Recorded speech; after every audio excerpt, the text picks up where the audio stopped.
Subodh Goswami ji, DCP Delhi police. Radha Radha. Radhe Radhe महाराज जी। वंदनीय गुरुदेव, आपके चरणों में कोटि कोटि प्रणाम। गुरुदेव, बड़े शहरों में नशा आम होता जा रहा है। विशेषतः छोटे छोटे बच्चे नशे के इंजेक्शन स्मैक ले रहे हैं। गुरुदेव, नशे के कारोबारी भी पूजा पाठ इबादत करते हैं, फिर भी क्यों उन्हें ईश्वर के न्याय से डर नहीं लगता? वो पूजा पाठ इबादत नहीं होती है, वो नाटक होता है। अधर्म आचरण करने वाला, पापाचरण करने वाला, भगवान के वचन है, पापवंत कर सहज स्वभाव, भजन मोर ते भाव न काऊ। यदि नौटंकी नाटक में कोई साधु का वेश रख करके पूरा स्वांग करता है, तो क्या उसको सत्य मार्ग का पथिक माना जाएगा क्या? आप विचार करके देखिए, नाटक में उसने साधु का स्वांग लिया है और पूरा वो साधु का स्वांग कर रहा है, तो क्या वो सत्य मार्ग का पथिक माना जाएगा क्या? क्या वो भगवदी आदर्श पुरुष हो सकता है क्या? नहीं ना। ऐसे ही जो भगवान की आज्ञा का उल्लंघन करके, शास्त्र की आज्ञा का उल्लंघन करके मनमानी आचरण करता है, वो किसी भी तरह की कोई भी पूजा करता हो, वो केवल स्वांग है, पूजा नहीं है। सत्य पर चलने वाला एक भी फूल न चढ़ाए तो उसके पांचों प्राण भगवान में समर्पित हैं और वो सच्चे पूजा कर रहा है भगवान की। भले वो फूल चंदन न चढ़ाता हो, लेकिन वो सत्य पे चलता है, वो सच्चा पुजारी है। और असत्य आचरण, पाखंड, बेविचार, नाना प्रकार के दोष करता है, और बड़ी बड़ी आरती पूजा, तो बिल्कुल वो पूजा नहीं, वो नौटंकी का स्वांग है। वो थोड़ी देर के लिए रोल कर रहा है, उसको कोई भगवान से अपनापन नहीं। भगवान की आज्ञा और भगवान के अनुशासन का यदि त्याग करे तो भगवान का सेवक नहीं कहलाता है, वो केवल नाटक होता है। अब वो किसी भी डिपार्टमेंट का हो, चाहे साधु डिपार्टमेंट हो, चाहे वो जनरल डिपार्ट, किसी भी अधिकार पद पे हो, यदि वो सत्य को स्वीकार नहीं करता, हमारी भारतीय शास्त्रीय संविधान को स्वीकार नहीं करता, वो केवल स्वांग है, स्वांग। अच्छा, इन लोगों की जो उन्नति दिखाई देती है, उसका आंतरिक रहस्य है। हमारे भागवतिक विधान का एक नियम है कि जैसे आप अच्छे कर्म शुरू करो, बहुत धर्म से चलना, नियम से चलना, अब आपका पाप कर्म आपके ऊपर हावी कर दिया जाएगा, ये विधान है। क्योंकि पूर्व का जो पुण्य है और अब आप सत्कर्म में चल रहे हो, तो आपका जो बीच में पाप कर्म बाधा पहुंचाएगा, उसको पहले नष्ट किया जा रहा है। उल्टा सीधा जैसा भी भगवान को नजर आया, भोगवा करके। अब उस समय जब कोई धर्मात्मा पुरुष सत्संग नहीं करता, तो उसको लगता है जब से हमने भजन का नियम लिया और सत्य और धर्म पे चलना शुरू किया, तभी से मेरी ये अव्यवस्था, विपत्ति, संकट आ गए।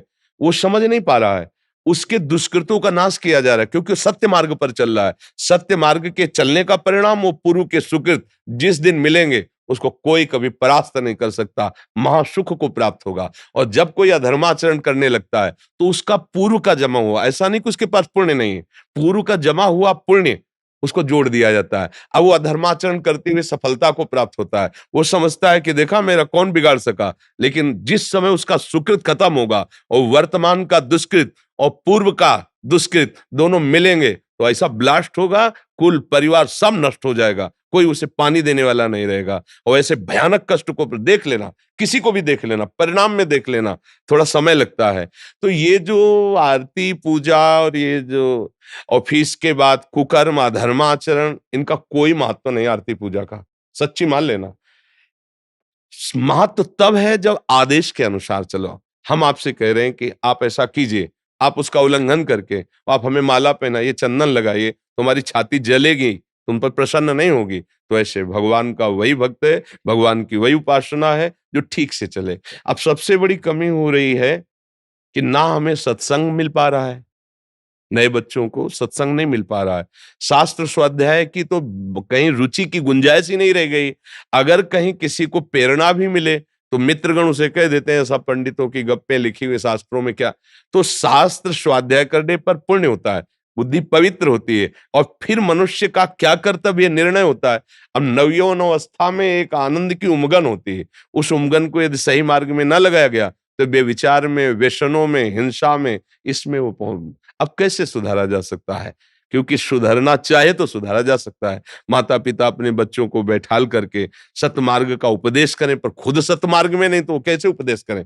वो तो उपदेश करते हैं, गिलास लाना थोड़ा, वो नमकीन उठा लाना, तो ला रहे हैं, शराब की बोतल रख रहे हैं, गिलास रख रहे हैं, उनको लग रहा है जब मेरे पिता पी रहे हैं तो कुछ तो ना है स्वाद, वो भी पी रहे हैं। अब वो समझ रहे सिगरेट बीड़ी पिताजी मंगा रहे हैं, हम पिए। अब वो बैठे हुए हैं और इतने वो मूढ़ता को प्राप्त हो रहे हैं कि उनको पता नहीं मैं जो आचरण कर रहा हूं हमारे बच्चे अनुकरण करेंगे। वो छोटी मोटी क्रियाओं को देखकर व्यभिचार में प्रवृत्त हो रहे हैं। पहले माता-पिता अपने आप को शास्त्रीय सम्मत मार्ग पर लाएँ, तब वो बच्चों को उपदेश कर सकते हैं। कई बार हम भी बहुत दुखी हुए हैं कि ये जो समय चल रहा है, ये आगे हमारे देश के लिए, हमारे भविष्य के लिए बहुत हानिकारक है। क्योंकि जहां मजबूत होनी चाहिए हमारी नींव, वहीं हम गड़बड़ हो रहे हैं। अभी 17-18 के हैं और वीर दोष से युक्त हो चुके हैं। कितने ऐसे बच्चे जिनको औषधियों के द्वारा वीर पुष्ट करने की सलाह दे रहे हैं, उनको आसनों प्राणायाम में लगा रहे हैं। ये अवस्था वीर नष्ट होने की है। क्यों नष्ट हो रहा है? क्योंकि ये मोबाइल है, जो चाहे देख सकते हैं, जैसा चाहे भाव विचार कर सकते हैं और जब मित्रों से मिलते हैं, तो उसे सुख का वर्णन करते हैं कि ऐसा करने से सुख मिलता है, ऐसा करने से सुख मिलता है और वो सब सुख की लालसा में दुःख यो नया, ये सब दुःख देने वाले फिर ऐसी प्रवृत्तियां हो जाती है कि वही चल करके हिंसात्मक प्रवृत्ति वाले कानून का भारी-भारी अपराध करके जेलों में पड़े हैं या तो मृत्यु का शिकार बनते हैं। और ये सब नई पीढ़ियां तभी सुधरेंगे जब कम से कम उनको ये बताया जाए कि मनुष्य जीवन कितना कीमती है और इसका उद्देश्य क्या है और सुख कैसे प्राप्त होता है। सुख केवल भोगों में नहीं है, भोगों में होता आप सबके पास है। हृदय से देखो, क्या विश्राम मिल गया? क्या गोस्वामी तुलसीदास जी जैसा कहते हैं कि जाकी कृपा लवलेश ते मतिमंद तुलसीदास हूँ, पायो परम विश्राम राम समान प्रभु। जैसे केवट कह रहा है, अब कछुनाथ न चाहे। क्या ये विश्राम है? नहीं, चाह पे चाह बढ़ती। इसका मतलब अभी हम सही सुख को नहीं भोगा। अगर सही सुख मिल जाएगा तो रोम रोम प्रफुल्लित होकर अब सुधारा बहेगी और हृदय से भगवान से भी कहोगे कि अब कछुनाथ न चाहे। प्रभु आपने जो दिया आप नहीं चाहिए, बहुत है, बस आप अपना प्रेम दीजिए। छोटे-छोटे बच्चे, छोटी-छोटी बच्चियां जो शास्त्र सम्मत जीवन व्यतीत करके हमारे देश के काम आ सकते हैं, वही अपने जीवन को नष्ट कर। अच्छा, कोई ना दंड दे तो स्वयं दंड देते हैं। कितने ऐसे हमारे सामने नवयुवक आए कि महाराज जी मैं आत्महत्या करना चाहता हूँ। 8-8 10-10 बार हस्तमैथुन करके इतना मैं गिर चुका हूं कि अब हमारे सुधरने की गुंजाइश नहीं, ये लगता अपने जीवन को नष्ट कर। कैसे हम उनको समझाएं? अब ये अवस्था जैसे 20 वर्ष तक आप ब्रह्मचर्य रहें, फिर गृहस्थ में जाएं, तो आपका कुछ नहीं बिगड़ने वाला। जैसे गेहूं की फसल है ना, एक किसानी भाषा में उसे गलेथ कहते हैं। गलेथ माने अभी बाली आ रही है, अब आप काट लीजिए, एक भी दाना आपको नहीं मिलेगा और 1 महीने रुक जाइए।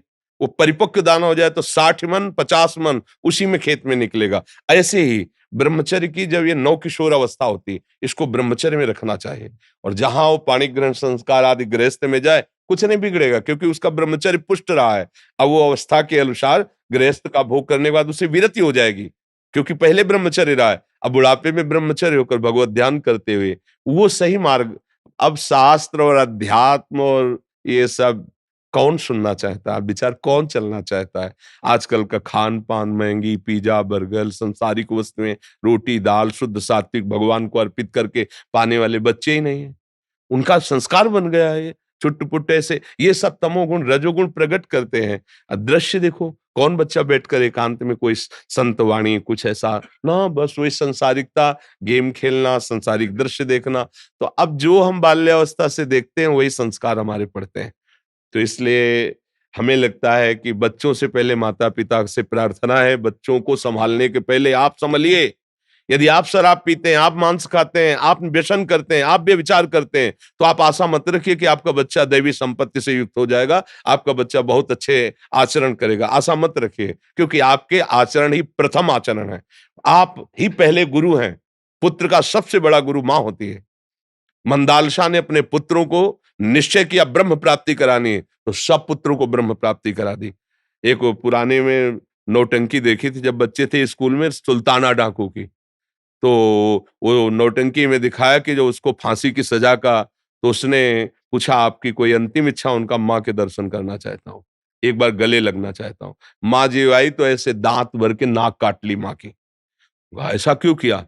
बोले इस माँ का ही प्रताप है कि मैं फांसी में चढ़ने जा रहा हूँ। जब पहली कलम चुराई थी स्कूल में, तो माँ ने कहा था बहुत अच्छा बेटा काम करेगी। बस हमारा उत्साह बढ़ गया कि मार्ग सही है और मैं आज इतना बड़ा डाकू बना कि आज फांसी पे टंगने जा रहा हूँ, ये माँ का कारण है। तो माता-पिता अगर सही मार्ग में चल रहे हैं और सच्चे आचरण कर रहे हैं, तो मुझे लगता है कि बच्चों को ज़्यादा उपदेश देना नहीं पड़ेगा। हम लोगों के घर में पिताश्री ऐसे महात्मा थे गृहस्थ में रहते हुए भी कि संत महात्मा आते, भगवत चर्चा, सब ए, चरण धो, चरणामृत पान करो, इन साष्टांग दंडवत करो, जब प्रसाद पाए इनकी थाली धो, उसका प्रताप हुआ कि हम भी बाबा जी बन गए, हम भी भगवान के मार्ग के पथे। अगर संतों की जूठन न मिली होती, संतों के चरण न धोए होते, संतों के वचन न सुने होते, तो संत बनने की क्षमता थोड़ी हमारे हृदय में आती, वही विषय भोगों में जाती। तो हमें लगता है माता पिता को सावधान होकर के अपने जीवन को पवित्र बनाएं और हमारे भारत की नवीन पीढ़ी बच्चों को सतमार्ग का उपदेश करें। कोई भी बच्चा नशा करेगा या व्यभिचार करेगा, वो कैसे आगे बढ़ पाएगा? वीर शक्ति स्मरण शक्ति है। वीर ही नष्ट हो गया तो स्मरण शक्ति नष्ट हो गई, बल नष्ट हो गया, उत्साह नष्ट हो गया, धैर्य नष्ट हो गया, सत्य नष्ट हो गया। ब्रह्मचर्य बहुत बड़ी चीज है। लोग जिसको एकदम खिलवाड़ समझ रहे हैं, ये तुम्हारा जीवन भी है, तुम्हारी मृत्यु भी है, तुम्हारा धर्म भी है, तुम्हारा अधर्म भी है। अगर धर्म पूर्वक गृहस्थ में रहकर संतान उत्पत्ति करो, भगवान की पूजा हो रही, अधर्माचरण करके बेविचार करो, अपना नाश कर रहे हो। जब पाप का फल आएगा तो कोई नहीं बचा पाएगा। कोई भी पद, कोई भी प्रतिष्ठा, कोई भी ऐश्वर्य, वो सब दिखावा हो जाता है। हृदय जलेगा तो पद क्या करेगा? ये कर्म बहुत बलवान है। अवश्य में भोक्तव्यम कृतम कर्म शुभाशुभम। इसलिए सबसे प्रार्थना है, डरो, अधर्माचरण से डरो, व्यसन से डरो। आनंद की जो उमगन होती है वो नशे से हम नष्ट करते हैं। चाहे शराब हो, चाहे ड्रग्स हो, चाहे गांजा हो, चाहे भांग हो, एक हमारे अंदर स्वाभाविक आनंद है। ईश्वर अंश जीव अविनाशी, चेतन अमल सहज सुख राशि। उसका जो सहज सुख आनंद उमगन होता है, वो प्रमाद स्थिति, उसको मार्ग सही नहीं मिला, इसलिए वो उस उमगन में वो नशा सीख जाता है कि और आनंद आएगा, जबकि वो आनंद का नाश कर रहा है। अगर कोई नशा न करे तो खुद पता चलेगा, हृदय एक शीतल, एक शांत रहेगा। धर्म से चलने वाले को एक बहुत बड़ा पुरस्कार मिलता है, विवेक, कहीं नहीं फंसने देता। और अधर्म से जो आचरण करते हैं, उनको सबसे बड़ा दंड मिलता है, अज्ञान। वो फंसते चले जाते हैं। भगवान का नाम जप करे, कोई भी व्यसन माता पिता ना करे। अगर बुराई तुम्हारे अंदर आ गई तो धीरे धीरे छोड़ने की कोशिश करो, तभी तुम आगे बढ़ पाओगे। अब आजकल हम देखते हैं, जैसे किसी बच्चों से पूछते तुम ऐसा क्यों सीख गए, तो उनका हमारे पिताजी मांगते थे तो हम लेकर के उठा के देते थे, तो फिर हमें लगा कि हमको भी करना चाहिए। जब स्वयं तुम्हारे अंदर सत्य विराजमान, फिर तुम सत्य का उपदेश करो तो लागू हो जाएगा। और सत्य नहीं है और फिर उपदेश, तो इसीलिए हमारा समाज जो है वो पतन की तरफ बढ़ता चला जा रहा है। बहुत कठिन है सत्य मार्ग पर चलना, बहुत कठिन है। हर क्षण वृत्तियां विषयों की तरफ आकर्षित होती, उनसे लड़ करके, और भगवान का चिंतन, वो आपके सबके हृदय में देख लो ना, भगवान का चिंतन करने के लिए कितनी बड़ी अंदर जो ताप उत्पन्न होती, क्लेश शक्ति, उसको सहना होता है। मन बार बार विषयों में जा रहा है, उस विषयों से हटाकर उसको प्रभु में लगाना। फिर वो जो बोलेगा कि विषय बंधन है, इसे त्याग दो, तो अब जाओ, ये तुम्हारे छा जाएगा भूत की तरह। विषय बंधन है, उसे त्याग दो, क्योंकि उसने स्वयं त्यागा है। अगर स्वयं त्यागा नहीं, फिर काम। एक संत के पास एक माँ गई, मेरा लड़का बहुत गुड़ खाता है, आप इसको रोक दीजिए तो मान जाएगा। उनका एक हफ्ते बाद आना, एक हफ्ते बाद बोले, बेटा गुड़ खाने से दांत खराब हो जाएंगे, पेट में कीड़े पड़ जाएंगे, मत पाना। बोले, बाबा अगर यही बोलना था तो उस दिन बोल देते ना। बोले, हम खुद खाते थे, इसलिए एक हफ्ता छोड़ दिया, अब आगे जीवन में नहीं खाएंगे, तब हम उपदेश देंगे। उपदेश तब लागू होता है जब स्वयं के आचरण पवित्र हो और जीवन का लक्ष्य सत्य हो, तो लागू हो ना। हमारे अब समाज में सत्य की तरफ बढ़ने की उमगन रह गई है, क्योंकि सबकी बुद्धि इस बात में बैठ गई कि धन ही सुख का कारण है। धन से भोग, भोगों में सुख, और यही आसुरी प्रवृत्ति है। इसी के कारण बड़ी बड़ी हिंसाएं, बड़े बड़े छल कपट व्यभिचार, इसी के कारण बढ़ रहे हैं। सुख का कारण भगवान की एक एक वृत्ति के द्वारा भजन रूपी पूजा करना। जैसे आप हो, सरकारी पद पे हो, जो आसुरी प्रवृत्ति के लोग हैं, उनको दंड देना आपकी पूजा है। जो अधर्माचरण करते हैं, कानून के अंतर्गत रह करके उनको दंड देना है, भगवान की पूजा है। भगवान का स्मरण करते हुए, भगवत भाव रखते हुए, सत्य मार्ग में चलते हुए अधर्माचरण वालों को बख्शो नहीं, ये तुम्हारी सबसे बड़ी पूजा होगी। जितना अधिकार मिला है, अधिकार की सीमा के अंतर्गत जो है, अगर वो अधर्माचरण करते मिल जाए तो चाहे जितना हमें वो अनुकूलता दे, अनुकूलता किसी भी तरह की नहीं स्वीकार करनी चाहिए। यही भगवान की पूजा हो जाएगी। और कोई, जैसे आप बताए ना कि आरती पूजा करते हैं, फिर वो भगवान को नहीं पसंद है, आप सच्ची मानना। भगवान को सोने का सिंहासन पसंद है क्या? एक पर्वत है यहीं भूमंडल पे 4 लाख योजन का, जिसका नाम सुमेरु है, और पूरा का पूरा सोने का है। 4 लाख योजन चौड़ा, 4 लाख रत्न गर्भा पृथ्वी है। जैसे लाल मिट्टी पीली मिट्टी निकलती है, ऐसे सोना चांदी हीरे जवाहरात से निकलते हैं। रत्न गर्भा समुद्र को कहा है। उनको चाहिए क्या, तुम्हें 100-200 ग्राम सोने का मुकुट बना दो, अधर्माचरण करो और भगवान राजी हो जाएंगे। तुमने 100-200 ग्राम सोने का मुकुट बना दिया, हमारे बड़े भाग्य। अरे उनकी सृष्टि की तरफ देखो, मारा घूम रहा है वैभव, अनंत वैभव उनका है। उनको क्या चाहिए, उनकी आज्ञा का पालन करो, सत्य मार्ग पे चलो। तो यह धर्माचरण वाले को, लोगों को ऐसा भ्रम रहता है कि बर्फी पेड़ा चढ़ा देंगे, थोड़ा सोना चांदी रुपया पैसा, तो भगवान हमारा बैलेंस बनाए रखेंगे, कि हम पापाचरण करेंगे वो हमारी रक्षा करेंगे। कदापि नहीं, भ्रम में ना हो जाए। जैसे किसी को भ्रम रहता है ना कि पापाचरण करूंगा, पैसा कमाऊंगा, उसमें से कुछ हिस्सा साधु महात्माओं को दे दूंगा, वो भजन करते हैं हमारा मंगल हो जाएगा। नहीं, बड़ा भारी हानि होगी, जिनका क्योंकि प्रश्न वो भी है, है। इनका प्रश्न भी है, कुछ दान करके वे अपनी काली कमाई को सफेद करते हैं, क्या ये उचित है? हाँ बिल्कुल, ये बहुत बड़ा दंड है। क्योंकि अगर तुम ये चाहते हो कि अधर्माचरण करके किसी साधु को, तो आपका धर्माचरण का धन जब उसके पास जाएगा तो उसकी बुद्धि भ्रष्ट होगी, और जब उसकी बुद्धि भ्रष्ट होगी तो भजन के त्याग कराने का अपराध और वह धर्माचरण का अपराध मिलकर तुम्हें नष्ट कर देगा। इसीलिए हम कहते हैं, सभा में कई बार कहा है, तुम्हें ठाकुर जी की कसम है, यहाँ कोई भी अधर्माचरण का अर्थ मत चढ़ा देना।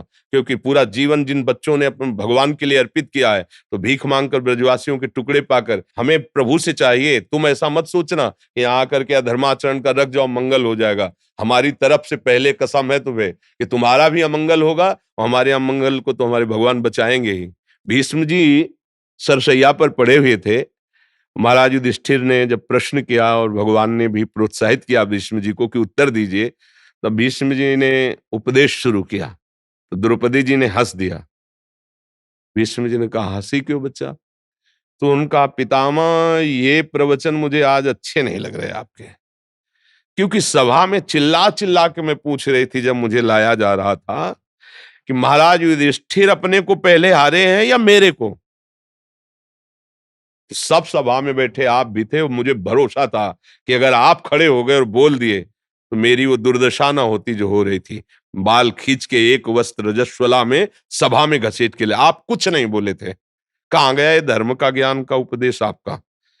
तो उन्होंने कहा, बेटी मेरी बुद्धि भ्रष्ट हो गई थी, पापी दुर्योधन का पक्ष और अन्न खाने से मेरी 6 महीना बाणों की सैया में पड़ा पड़ा रक्तस्राव हो गया है, भीषण कष्ट पा रहा हूं। अब मैं पवित्र हो गया हूं, इसलिए जो प्रश्न करोगे सही उत्तर दूंगा। उस समय मेरी बुद्धि शुद्ध नहीं थी जो मैं उत्तर दे देता। तो उन्होंने उदाहरण दिया कि एक परमहंस जी जंगल में रहते थे, कंदमूल फल आदि खाते थे। तो एक राजा वहां गया, जब देखा कि वो ध्यानस्थ है तो इंतजार करता रहा, फिर प्रणाम किया और कहा, महाराज कृपा करो, आप जैसे विरक्त महापुरुष हमारे घर में आएंगे तो हमारा गृह पावन हो जाएगा।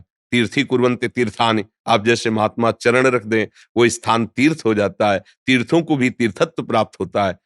तो सोचा कि अधिकारी है, शास्त्र ज्ञानी है और संतों पर श्रद्धा करता है, चले गए। महल में गए, सुंदर सुंदर भोग विलास की सामग्रियां सब खाई पी। शास्त्र निषेध करता है, राजन्न का निषेध करता है। वैरागी को उतना ही सात्विक पदार्थ भगवान को अर्पित करके, अल्पाहार लघुहार, जिसमें आप ब्रह्मचर्य रह सकें, आपकी बुद्धि शुद्ध रह सके। मतलब जैसे रजोगुणी पुरुष पाते हैं वैसा निषेध किया गया। ऐसा नहीं मनमानी तुम खाओ पियो तो तुम्हारी बुद्धि भजन में लग जाएगी, नहीं। और खा पी के खूब अच्छे से राज सम्मान पा करके आए, भजन में अरुचि, वही महल का चिंतन, वही भोगों का चिंतन। यार कब राजा आएगा कि दोबारा बुलाएगा? अब कंदमूल फल खाने वाले, भजन छूटा, चिंतन राजा का। अब चिंतन इधर हुआ तो तपस्वी थे, तुरंत राजा पहुंचा, महाराज पधारिए। आज कुछ नहीं बोलना पड़ा, पीछे ही चले गए। महल में पाए और देखा ऐसे, तो एक श्रृंगार कक्ष में हार टंगा हुआ था हीरों का। तो अवसर लेकर के, क्योंकि दास दासियां सेवा में नहीं, स्वयं राजा और रानी थे, तो वो हार लिया और झोली में डाल लिया, प्रसाद पाया और जय हो करके चल। रानी जब श्रृंगार को शाम को बैठी तो देखा हो, तो उनका, महाराज अपने इस निज महल में अपनी जो दास दासियां हैं, बिल्कुल कहीं उनका आना जाना नहीं, तो हार चुराएंगे क्यों? मुझे लगता है जिन संत भगवान को तुम लाए थे वो हार चुरा के ले गए। वो कहा, ऐसा मत कहो, हमारे देश के पावन पवित्र संत तुम्हारे हार को क्या करेंगे? तो उनका, महाराज आप कुछ भी कहो, मेरा दृढ़ विश्वास है कि हार आपके संत ले गए। बोले हम दूसरा बनवा देंगे, आप शब्द मत उच्चारण करना। अब 5-7 दिन के बाद उन्होंने फल लाने के लिए झोली में हाथ डाला तो हार देखा। तो हुआ ये क्या, मेरी बुद्धि भ्रष्ट हुई, मैं इसे क्या करूँगा? अरे! मेरे से तो अपराध बन गया। हार लिया और वहीं से चिल्लाते हुए राज दरबार, महाराज मैं चोर हूँ, मैंने आपके महल से ये हार चुराया। बोले महाराज बस आपकी परीक्षा के लिए मैंने हार आपकी झोली में डाला था, आप तो संत हैं। क्योंकि सभा के हृदय में संतों के प्रति दोष बुद्धि हो जाएगी, इसलिए धर्मात्मा राजा ने तत्काल बात बदल दी। चलो महाराज, महल ले गए और कहा महाराज आप ही चुरा ले गए थे, आप ही वापस करने आए, मेरी समझ में नहीं आया। तो बोले जिस दिन आपका अन्न खा के गए उस दिन से मेरी बुद्धि भ्रष्ट हो गई। राजन के कारण मेरी स्वर्ण चोरी करने की, रत्न चोरी करने की प्रवृत्ति जागृत हुई और जब 7 दिन से मैं भूखा हूँ, क्योंकि मुझे कुछ अच्छा नहीं लग रहा था। आज मैं कंदमूल फल लेने के लिए झोली निकाला, तो उसमें हार मिला, तब मुझे समझ में महाराज ये आपके अन्न का प्रभाव है कि मुझ तपस्वी को चोरी करने के लिए विवश कर दिया। भीष्म जी ने कहा बेटी, अन्न का प्रभाव इतना बड़ा होता है कि मैं सब ज्ञान रखने वाला उस समय उत्तर नहीं दे सका।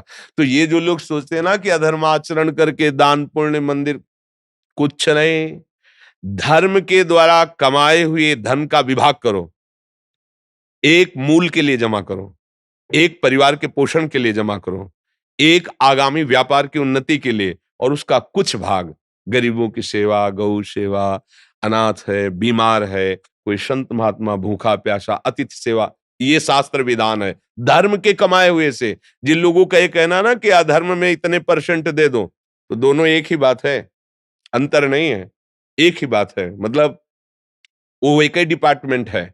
नहीं तो धर्म ऐसा कभी आदेश नहीं करता कि तुम हिंसा करो, पापाचरण, चोरी करो और दान कर दो तो तुम परम पवित्र और सुखी हो जाओ। ऐसा कभी नहीं, कहीं नहीं, किसी शास्त्र में नहीं है।